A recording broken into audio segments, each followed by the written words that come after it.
네, 여러분들 반갑습니다. 오늘은 방등경 강경 제447일째 되는 날입니다. 그리고 방등경 제23권 허곡목품이고 오늘 하는 품은 제5품 정목품이 되겠습니다. 자, 지난 시간에 어떤 명성천자에 대한 얘기가 나왔죠. 명성천자에 대해 나왔고 그 다음에 무소동자가 부처님께 얘기하기를 남성부제는 깨끗하지 못한 것 같은데 그런 얘기 막 들리는데 저희들 보기는 깨끗합니다. 그 말이 뭔가 하면 같은 현상이라도 마음속에 부처님 마음을 보게 되면 마음속에 부처님 마음을 심은 사람은 세상을 인자하게 본다. 그 마음속에 악한 마음을 가진 사람은 세상을 악하게 본다. 그러면 여러분 어떻습니까? 내가 남편이 미워 보여요. 그럼 내 마음에 미운 마음이 있다는 겁니다. 남편이 잘못해서 남편이 아주 사랑스럽게 보이고 부처님처럼 보인다 하면은 내 마음이 현재 사랑과 부처님 마음이 있다는 뜻입니다. 자, 그런 견해에서 뭘 봐야 되겠어요? 세상을 바라보고 그래서 자꾸만 나를 갖다가 되돌아보는 것이 좋습니다. 자, 아무튼 여기서 12지지에 12가지 지지에 있는 짐승들이 그 짐승들을 교화하는 과정이 나옵니다. 그게 쥐 같은 사람들을 교화하고 또 말이 말 같은 사람을 교화한다는 그 내용이거든요.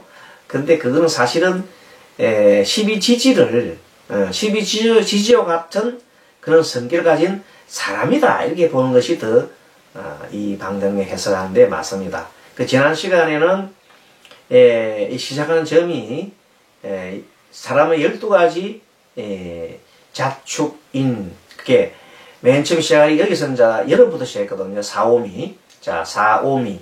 자, 사는 뱀이에요. 오는 뭐예요? 말. 미는 양이잖아요. 여기서부터 시작해서 그 다음에 신유술, 원숭이, 그 다음에 닭, 개 이렇게 돌아갑니다. 자, 이 모든 이 짐승들 6가지가 있다면 이 특징이 꼭 사오미 뱀이가 뭐 뱀들을 뭐 교화해 그거는 어떻게 보면 소설이나 아니면은 그런 설화에 나올 법한 얘기 아닙니까? 그렇다면 우리가 이것을 좀 더 적극적으로 해석을 한다면 뱀과 같은 사람이구나. 뱀은 굉장하게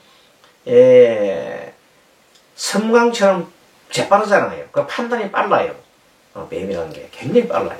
그럼 엄청나게 공격적입니다. 뱀이. 그러니까 그런 마음을 가진 사람이라고 보면 되겠네요. 그런 사람이 또 그와 같은 부류 사람들을 제도한다. 그런 사람이 마음을 닦아서 자기 원래 마음은 그런 마음인데 마음 닦아보니까 그 마음이 옳지 않잖아요. 그러니까 그 마음을 순화시키게 되니까 자기가 그런 마음을 가졌는데 그런 마음을 가진 사람한테 다 사랑의 마음으로 여기 다 사랑을 씹었잖아요.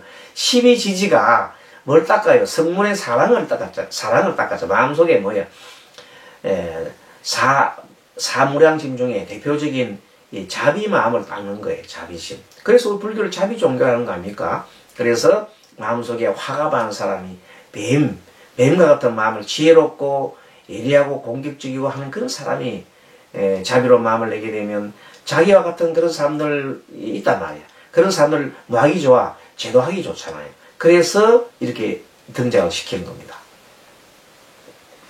그 다음에 이제 말은 뭐 부지런을 하고 충성스럽잖아요. 그러고 뭐 주인을 태우고 나면 뭐 말은 절대 죽을 때가 아니면 뭐입니까? 눕지 않잖아요. 말을 한번 넘어지면 못 일어서잖아요.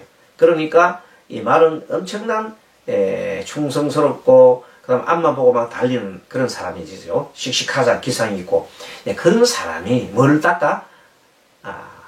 착한 이런 자비심을 닦으면 자기와 같은 그 부류의 인간들을 잘 조화롭게 이렇게 제도할 수가 있는 겁니다. 전혀 다른 그 부류의 인간들이 그걸 제도하기는 힘들잖아요. 자, 그 다음에 양이죠, 양. 양은 뭐냐면 순한 듯 하면서 뿌리가 됐잖아요. 그 부지런히 막 돌아다닙니다. 뭐 하기 위해서, 막 먹이려고 하기 위해서. 그래서 부지런한 사람, 그리고 순하게 보이면서도 마음속에 탁, 칼을 갈고, 여차하면 뿔로 받아버리는 그런 사람들. 그런 사람들이 뭘 심어서요? 사무량 심어 사랑을 닦았는데, 자기와 같은 같은 이 마음을 가진 그런 사람들을 다스리기가, 제도하기가 매우 쉽다. 그런 내용입니다, 현재. 자, 그러면은 오늘은 471쪽입니다. 471쪽에 오늘은 447일이잖아요. 그러니까 선남자야 남성부주의 북방바다 속에 보리우리라 하는 은산이 있어서 높이가 20요자나 된다. 그 속에 금강굴이 있는데 이제 나오잖아요. 북쪽에는 금강굴에 해자축이라고 했죠. 해가 돼지가 한 마리가 있고 거기에 성문의 사람을 닦고 또 나오잖아요. 그게 돼지 같은 사람이란 뜻이에요. 돼지가 미련하잖아요. 미련하지만 숨어서 이렇게 굴 속에 산돼지라서 산돼지는 숨어 있으면서도 또 한편으로 뭐 오줌을 싸면 물론 많이 싸잖아요. 그러면서도 많이 먹고 막 탐욕스럽게 많이 먹기도 하고 또 때에 따라 공격적입니다. 또 새끼를 많이 놓기도 하고 막 그런 사람이라 보면 그런 부류의 사람이 이 마음속에 자비심을 닦아서 자기와 같은 그 돼지의 근성을 가진 사람들을 잘 제도를 한다는 뜻입니다. 그 다음에 이제 쥐가 되겠죠. 쥐. 그래서 다시 향공덕굴 쥐가 한 마리 들었는데 그 상문의 사랑을 닦았다면 쥐는 굉장히 영리한 짐승으로 봅니다. 그리고 다산을 많이 하지요. 그 다음에 또 쥐는 끈기가 없어요. 조금 좀 깔짝깔짝하다 그만둬 버립니다. 그런 근성을 가진 사람이 뭐다. 끈기가 없으면서 깨는 많고 그런 사람들. 자, 어쨌든 그 쥐와 같은 그런 사람이 또 자기 사랑을 닦아서 성문의 사랑을 닦았죠. 자비심을 닦아서 자기와 같은 그런 사람들을 잘 제도하고 구제할 것이다. 이런 내용입니다. 그 다음에 축이 있어요. 축. 근데 이 책에는 아마 오타로 해석인지 한글 해석판으로 해석인 건지 축이 빠졌습니다. 그래서 소가 있다는 걸 여러분이 넣어주시면 되겠다. 그러니까 소와 같은 사람. 소는 어떤 사람입니까? 충직하잖아요. 하지만 소도 뿔이 있어요. 여차하면 그냥 양처럼 순한 것지만 소도 뭐 겉면에 일 잘하지만 확 받아버립니다. 그 무서운 게 있습니다. 자, 그러한 그래도 한 칼을 가지고 있다. 뿔은 한 칼이거든. 그런 사람들이 그 성문에 그런 사람이 중에 한 사람이 뭘 닦아요? 성문의 사랑을 닦았는데 그 자가 자기와 같은 그런 족속들을 뭐 합니까? 제도하고 그래 하겠다는 겁니다. 그렇게 보면 유유상종이라 그래 묘한 일이에요. 그러니까 이제 스님들도 보면 가지가지의 스님이 많습니다. 어떤 스님들은 또 뭐 이렇게 의식이라는 거 있잖아요. 연부를 잘 하시는 분이 계시고 뭐 어떤 바가춤을 추는 사람도 있고 또 어떤 사람은 뭐 일을 열심히 해서 뭐 그냥 행정을 잘하는 사람도 있고 또 어떤 스님은 참선 같은 이런 선을 잘 하시는 분도 계시고 가지가지 스님들이 많은데 스님을 크게 둘로 이렇게 이제 나눠보면 보통 보면 이 일을 하는 사람을 보통 보면 공부를 많이 하는 사람하고 일을 많이 하는 사람을 보고 우리가 이판사판이라는 말을 많이 씁니다. 이판사판 죽기 살기 싸운다 그러잖아요. 그런 것이 아니라 사실은 이판사판은 서로가 막상막하하게 동등하게 그걸 갖다가 불교의 발전이나 이런 데 영향을 미치는 겁니다. 그래서 어떤 근기에 있는 분들은 불사를 하면서 종생들과 같이 더불어 가지고 종생들과 함께 막 이렇게 예물도 하고 막 그래 하면서 불사를 하면서 뭘 합니까? 중생을 구시하고 자기 마음을 닦아가는 사람이 있습니다. 어찌 보면 그게 우리로 치면 뭐 대승보살 쪽이라 할까요? 대승보살 쪽이 대개는 그 사판 쪽이다. 뭐 그래 보면 너무 지나친 비약인가요? 반드시 그런 건 아니고 그 이판인 것들면 계속해서 공부만 주로 하고 있어야 되잖아요. 그래서 남방불교회 같은 그런 사람이나 이런 사람들은 이치만 계속 터득하고 이렇게 한다면 그런 사람들은 이판성이 할 수 있는데 사실은 그런 그 대성의 우리는 대성불교입니다. 대성의 불교 중에서도 또 삼선을 찬선만 쭉 하시는 그런 평생의 선을 공부하신 분이 있어요. 그런 사람은 우리가 보통 이판성이다 그렇게 얘기를 합니다. 사판성은 뭐냐면 교화, 중생을 교화시키고 불사도 하고 그걸 합니다. 그런데 더구나 이제 보통 우리 일반 주디 스님 이런 분들은 사판에 가깝지요. 하지만 그것도 사실은 완전 구분하는 게 맞지는 않습니다. 왜냐하면 사판성이 할 수 있는 이 주디 스님들도 사실은 한편으로 더 자기가 수행하는 쪽에 더 치중하는 사람이 있거든요. 또 불사하는 것을 조금 이렇게 더 안시하는 분들, 더 안시하기보다는 그런 쪽이 아닐 수도 있고. 근데 이제 정인 스님의 경우에는 그 교육 분야에 가르치는 교육 분야에 같이 공부하고 책 보고 교육하는 분야에 관심이 많습니다. 그러면 어떻습니까, 스님은? 사판은 사판 같기는 한데 좀 더 조금은 이판의 그 부분 좀 있습니까? 좀 중화가 됐다고 할 수 있겠네요. 두 개를 겸했다. 두 개를 겸했다 그래 보면 되겠습니다. 아무튼 그래서 때에 따라서는 사람들의 근기가 다른 사람들이 근기가 틀리잖아요. 그래서 한국 사람들이 보면 어떤 근기가 미래를 갖다가 미리 알고 싶어하는 그런 생각하는 사람이 많아요. 그런 걸 동북아시아의 사람들 그 어떤 잠재적인 것 중에 샤머니즘 알죠? 묵격신앙. 우리 이제 하늘과 땅을 연결하는 그 신앙이 굉장히 옛날부터 많이 내려왔습니다. 우리 피 속에는 그 샤머니즘적인 그 굉장한 그 어떤 잠재의식이 흐르고 있어요. 집단 의식이 흐르고 있어요. 그렇기 때문에 그것이 우리는 본래 그 샤머니 의식이 단군으로부터 내려온 거거든요. 단군 할아버지. 그리고 단군 할아버지고 그 전에 보면 하나님, 단군 하나님이란 말이야. 그 전에 단군 아버지의 환인 천재라고 하죠. 환인 천재, 그죠? 환인 할아버지, 단군의 할아버지가 환인 천재다. 환인 환웅, 단군 그렇잖아요. 그러면 아버지는 환웅과 그 위에 있는 환인 이런 사람은 천재인 사람들은 옛날로 보면 엄청나게 이제 수준이 높은 굉장히 높으신 분들이에요. 그런 분들이 그 아들을 통해서 웅족과 결혼을 하죠. 환웅이 웅족이라는 그 이제 족속이에요. 곰과 같은 곰을 토테미즘에서 곰을 숭상하는 종족이 있는데 그와 결합해서 나타나는데 아무튼 우리나라 사람들은 굉장히 샤머니즘적이 강해요. 그게 하늘과 땅을 연결하고자 하는 그런 생각이 옛날부터 강했다고요. 그런 게 계속 우리는 DNA로 내려온단 말이야. 그랬는데 서양에서 보니까 그 기독교가 동양으로 오면서 특히 한국에 오면서 가만 보니까 한국 사람들이 하늘을 굉장히 좋아하거든. 그리고 우리나라뿐만 아니라 아메리카도 마찬가지로 다 태양신 이런 걸 굉장히 좋아해요. 그러니까 거기에다가 바로 막 그냥 접목을 시켜서 얘기하기를 하느님이라고 얘기를 해버린 겁니다. 그러니까 이제 우리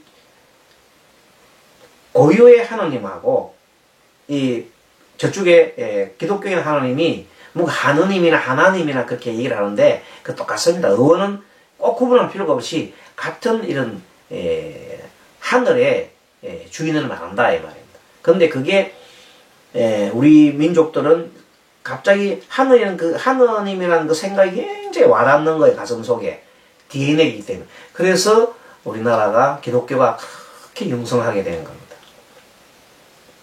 지금도 뭐 세계적으로 한국만큼 기독교가 또 천주교가 융성한 곳이 세계 보리가 더웁니다. 그렇게 많습니다. 이제 그래서 이제는 그분들도 이제 그런 DNA가 많다고 겁니다. 그 필연적으로 한국은 어떻게 보면 그런 하늘을 따르는 그런 신앙이 많습니다. 그래서 그런 있는데 부처님께서 말씀하시기를 무조건적인 신의론, 하늘이 모든 것을 다 해주고 모든 것을 하늘에 의지하는 것은 맞지 않다고 했잖아요. 왜? 나쁜 일을 해놔놓고도 이걸 하늘의 뜻이라 하면 안 된다 그랬잖아요. 사람 죽여놓고도 왜 죽였어? 하면 하늘의 뜻이야. 이렇게 하면 안 된다고 그랬잖아요. 그런 사리에 은한다고 그랬잖아요. 그래서 부처님께서 그것을 외도로 우리 불교에서 말한다면 외도로 보는 겁니다. 그래서 지나치게 하늘에 의지하는 것은 맞지 않다. 그럼 어디에 의지해야 되나? 법에 의지하라.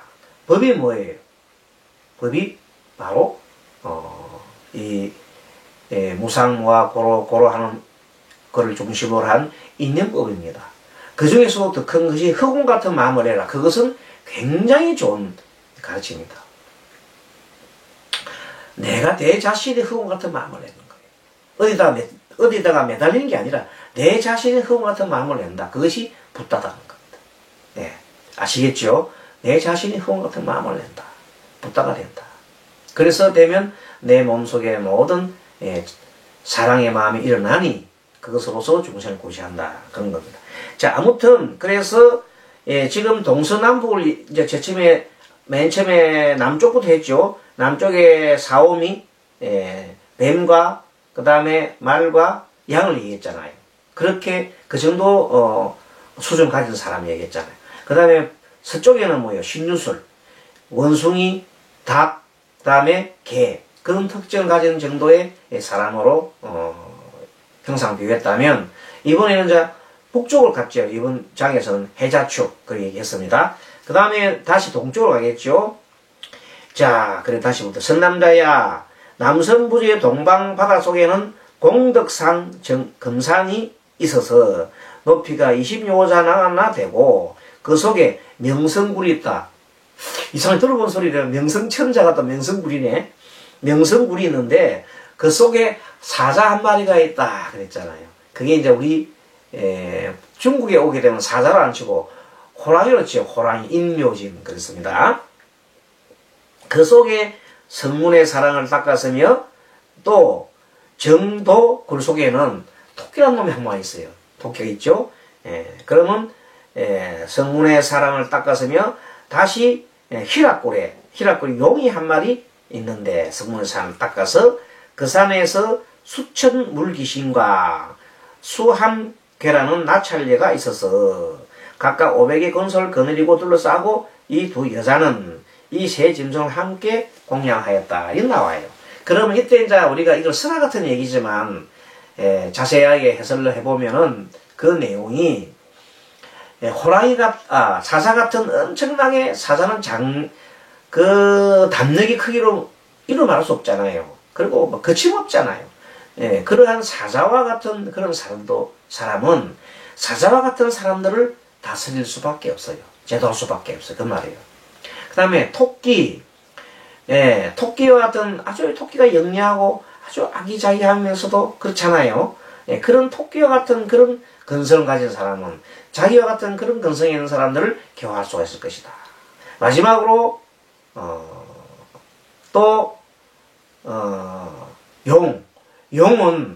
용도 굉장히 기상이 좋습니다. 기상이 좋고 용은 깨도 많고 마음속에 품은 웅지도 크고 그러니까 그러한 마음을 가진 사람, 마음속에 큰 이 세상을 바꾸고 싶은 그런 마음을 가지고 그리고 굉장한 기상이 넘치는 하늘로 날아가고 싶은 그런 권력에 힘이 있는 그리고 지혜가 있고 어찌 보면 뭐 사자하고 좀 비슷하나요? 조금은 차이가 있겠네요. 사자는 조금 공격성이 있으면 이 용은 공격도 있지만 지혜가 있어. 그래서 여의주를 가지고 용은 여의주를 갖고 있잖아요.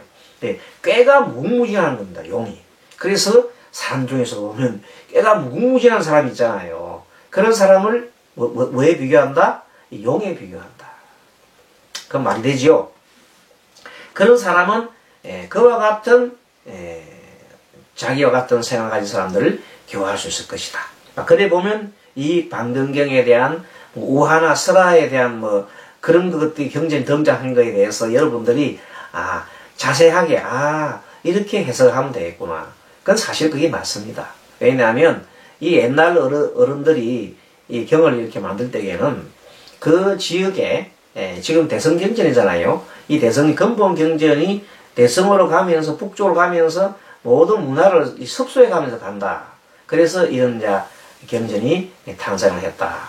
하지만 대성의 사상은 부처님의 근본 사상인 중도의 사상과 그리고 삼법인의 사상이 다 들어있기 때문에 그것만 들어있으면 부처님이 직접 설하지 않으셔도 이것은 경으로서 인정을 한다는 학계가 있습니다. 학자들이 거의 대다수입니다. 거의 다수설이 있습니다. 그래서 이 경전이 훌륭한 방경경도 뭐라고 부처님의 가르침이다 보면 되겠습니다. 자, 아무튼 이러한 12짐승은 밤낮으로 항상 남선무주의 안을 다니면서 하늘과 사람을 공경하고 공덕을 성취하고 나서는 부처님 계신 곳에 가서 깊은 서원을 내며 하루낮 하룻밤 동안 걸쳐 항상 한 짐승이 논이면서 교화하고 나머지 11짐승은 편히 머물면서 사랑을 나누는데 12사람이 한꺼번에 막 돌아다니는 게 아니라 한 사람이 열심히 일할 때 이제 한 사람은 좀 쉬면서 공부를 한다는 뜻이죠. 그런 뜻입니다. 뭘 닦아요? 자비사 마음 닦아. 그러면 자비사 마음 닦으려면 뭐가 있어야 돼요? 바로 공심으로 들어가야 돼. 허공 같은 마음을 내야 돼. 허공 같은 마음을 내려고 그러면 어떻게 돼요? 너와 내가 내 한 몸이라는 걸 알아야 돼. 그런 허공 같은 마음을 계속 그래서 공해탈 그 다음에 무상해탈, 무원해탈 이런 말이 막 나오는 겁니다. 자, 그러자 7월 초하룻날, 7월 1일 쥐가 처음 놀리기 시작해요. 쥐가 7월 초하룻날 쥐가 논입니다. 그래서 성문성으로서 온갖 쥐 몸의 중생을 교화시켜서 나오잖아요. 쥐처럼 생긴 쥐와 같이 영리한 사람이 자기와 같은 그런 사람들을 자기와 같은 그런 생각을 가진 그 사람들을 다 교화시켜서 나쁜 업을 여의고 착한 일을 닦기를 권하며 같은 맥락입니다. 그래서 이와 같이 차례로 따라 14알을 마치고 지는 다시 노는 길을 12달에서부터 그 다음 12년 이렇게 가는 겁니다. 그래서 쥐가 1년에 쥐가 한번 나타나는 게 12달 중에 한 달이죠. 그 다음에 또 뭐예요? 또 12년 중에 또 한 달이 나오잖아요. 막 그걸 연상을 해서 이렇게 보면 되겠습니다. 그래서 내지 12해 동안 그렇게 항상 중생을 조복하기 때문이다. 이때 중생은 자기와 같은 그런 사람을 가진 사람을 말하겠죠. 선남자야, 그러므로 이 불토에는 공덕이 많이 있어서 축생에 이르기까지 능히 교화하여 더 없는 보리도를 연설하니라. 그래서 이제 공덕을 많이 쌓은 사람은 비록 자기가 축생과 같은 마음을 가졌다 하더라도 공덕을 많이 쌓아서 해탈하게 되면은 자신은 자기 장점이 자기가 같은 굉장히 축생과 같은 사람들을 더 잘 알잖아요. 그런 사람들한테 배품을 통해서 또는 법문을 해주고 그 다음에 몸소 실천하고 그래서 그들을 교화시킨다, 조복한다 이 말입니다. 그래서 선남자야, 그러므로 이 불도에는 공덕이 많이 있어서 축생열이까지는 교화하여 더 없는 보리를 영성하나니 그 까닭에 다른 곳에 중생들이 항상 이 부처님 세계를 공경하게 되느니라. 그렇죠. 결국은 뭐냐면 그 사람들도 어디서 그 12지지에 있는 짐승들도 누구한테 배웠어요? 부처님께 배웠잖아요. 그게 부처님을 공경할 수밖에 없다. 모인 가운데 정덕 우바세 남자죠. 우바세가 있었다가 부처님께 막 살해했습니다. 세존이시여, 저도 이제 12짐승을 볼 수 있겠나이까. 그게 이제 그 12짐승이 뭐 깨달은 12짐승이다. 그래서 얘기를 하니까 부처님께서 선남자야, 만약 비구니 우바이로서 이 12짐승을 보려고 하거나 큰 지혜와 크게 염함과 큰 선정과 큰 신통을 얻으려 하거나 그 다음에 온갖 경전서적과 사무량심을 얻으려 하거나 바른 도를 행하여 삼았다, 삼매죠. 삼았다를 얻으려 하거나 고함을 즐기거나 착한 법을 더 얻으려 한다면 고함을 즐기는 우리가 이 선정에 들기 위해서는 고함을 즐겨야 되잖아요. 예, 더 얻으려 한다면 이 사람은 마땅히 어떻게 해야 되냐면 이 사람 마땅히 여기부터 조금은 주술적이게 나옵니다. 이것부터 또 그 하는데 어떻게 하냐 면 굉장히 신비한 것을 만듭니다. 그래서 이것은 그 진흙으로 막 흙을 만들고 이런 것은 티벳 사막 지방이나 티벳 지방에서 돌이 많이 없는 곳에 나무가 많이 없는 곳에서 진흙을 만들어 가지고 집을 짓는 그런 형상입니다. 그래서 큰 이 전당을 만들어 놓고 전당 속에 딱 들어가 가지고 고요하게 선정을 하기 위해서 이렇게 큰 집을 만들어요. 뭐로? 진흙과 흙을 발라가지고 이렇게 집을 짓는 그 속에서 뭘 한다? 선정을 하는 그것을 얘기를 하는 겁니다. 그래서 이 사람 마땅히 흰 흙으로, 흙도 보면 하얀 흙이 있어요. 흰 흙이 있어요. 그 교토 같은 흰 색깔입니다.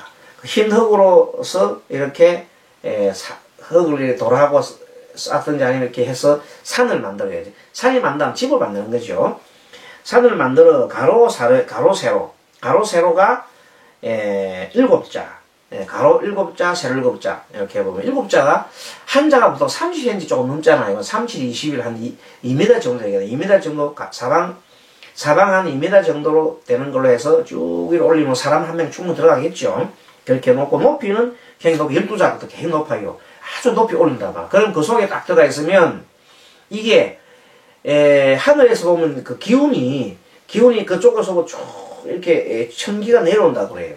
그래서 우리 피라미드를 이렇게 만들어 놓잖아요. 그 피라미드 속에 정중앙 아래에 보면 그 위에서부터 이렇게 쭉 기운이 다 모이게 됐어요.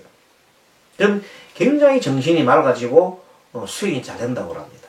그래서 그걸로 생각하시면 됩니다. 그렇게 피라미드를 만들어 놓고 피라미드 속에 그 정중앙 속에 앉아있으면 정진이 너무너무 잘 되고 삼매가 잘 됩니다. 그 원리로 지금 이렇게 얘기하는 겁니다. 그래서 12자에 각가지로 향을 발라요. 향을 바르면 향 냄새가 고요하게 들어가 있으면 사람이 정신이 쇠락하잖아요. 그런 겁니다. 그리고 금을 깔면 귀하게 만드는 거죠. 이제 금을 깔고 사방 둘레는 선모자의 참파 꽃을 이렇게 탁 뿌리고 이제 장업을 하는 거네요. 그리고 구리 그릇에 각가지 진귀한 장을 담아가지고 사방에다가 이렇게 두고서 장을 담아 사방에다 두면은 그 벌레 같은 것들이 달라들지 못한다 이런 말입니다. 자, 그래서 벌레가 막 들어오고 하면 이 진흙 속에 그 흙집 속에 있으면 진흙 속에 있으면은 벌레가 들어오면 그 선정하는 데 방해되잖아요. 그게 이제 장을 이렇게 주변에 두고 그 다음에 이런 참파의 꽃을 뿌려두고 향을 이렇게 뿌려놔 놓으면 그게 그 벌레나 또는 그 뭐 독사라든지 또는 이런 짐승이 들어오지 못한단 말이에요. 그래서 어떤 과학적이에요. 어쨌든 보면 그렇게 해서 그 속에 앉아서 이렇게 뭘 해요? 정진을 한다 그 말입니다. 그래서 장을 담아 두고서 청정하게 계율을 지면 계율을 잘 지키고 그 다음에 하루 3번 목욕을 하고 엄청나게 이제 그 집도 짓고 그 다음에 목욕도 하고 하면 엄청난 정성이잖아요. 그래 하루 3번을 목욕하는 거예요. 그래 누굴 공개? 부처 삼보에 불법성 부처님과 부처님 가르침과 부처님의 거룩한 성단에 기회를 하고 봉기원을 받들며 믿으며 그래서 산으로부터 세자거리에 산은 위에서부터 산 위에 꼭대기로부터 세자거리면 한 90cm 정도의 거리에서부터 위로 올라가 있네요. 그 속에서 동방을 해. 맨 처음에 동쪽을 향해서 가지고 서서 다음과 같은 주문을 외울지니라. 그래서 다음 주문에 대한 것은 다음 시간에 나오겠습니다. 아무튼 지금 현재 이 공부하는 것이 보면은 이 방등기 설해지면서 뒤로 갈수록 이제 그 새로운 북쪽으로 인도 북쪽으로 가면서 사막지역이나 이런 쪽으로 가면서 새로운 문화와 접하면서 이렇게 이제 오행 관련 동서남북에 있는 12지신도 이렇게 결합이 됐고, 그 다음에 수행하는 공간도 이렇게 흑으로 흰 흙으로 만드는 그런 모습이 보이는 것이 돋보입니다. 그것은 정말로 이것을 이제 그 지역에 따라가서 나중에는 좀 더 이런 게 더 많이 나옵니다. 그러니까 이 방등경은 근본 부처님이 교설을 설하시는 거로부터 해서 북쪽으로 점점 올라가서 이렇게 중국을 통해서 티베트를 통하고 사막 지방을 통해서 내려가면서 많은 문화가 들어가면서 장장 이 큰 방등 대방등경이 이루어지게 됩니다. 그러니까 우리가 이제 공부도 하고 여러 가지 문화나 이런 걸 이해하기 쉽겠죠. 여러분 어떻습니까? 좀 재밌습니까? 이제부터는 좀 그런 상황이 많이 전개됩니다. 그러니까 좀 재밌기도 하고 또 다란이가 많이 나옵니다. 그것도 다란이 관계에 대해서도 다음에 또 좀 더 연구도 하고 또 그래서 같이 함께 풀어가기도 합시다. 여러분 수고 많았습니다. 무더운 여름에 건강관리 잘 하시고 오늘도 좋은 하루 되십시오. 수고하셨습니다. 마하반야 바람이